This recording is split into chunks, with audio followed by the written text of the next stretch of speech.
Francis was a lion in the social-political history of the Society of Jesus, and I next share with you our official statement. More resoundingly than ever, we, the Zimbabwean Cotton Lion, reiterate what we have time and again demanded of the current government of the Republic of the Philippines: truth, accountability, and reform.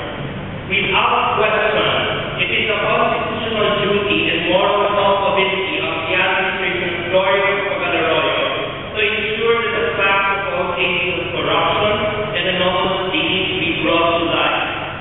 that those found and proven to be involved in such be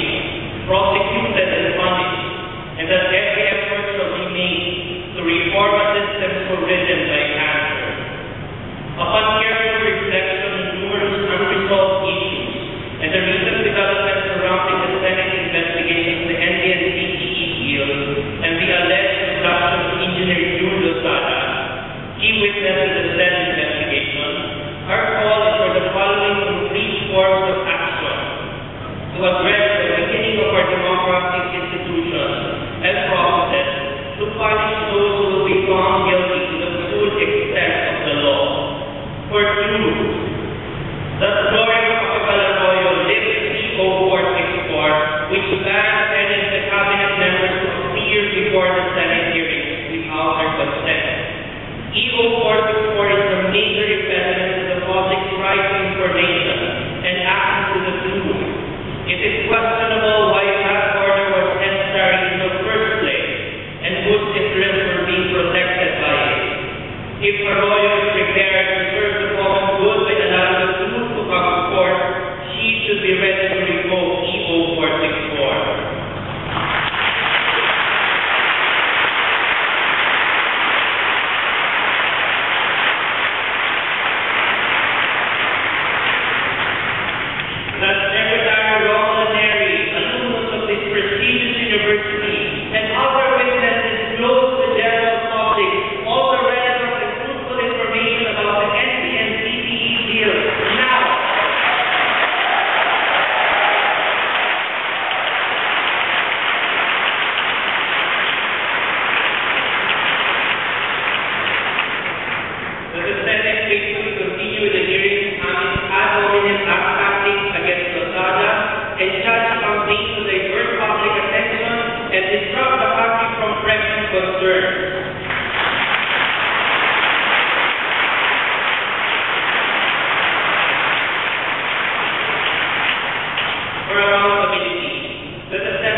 And even public expressions of support for valid goals articulated here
Honorable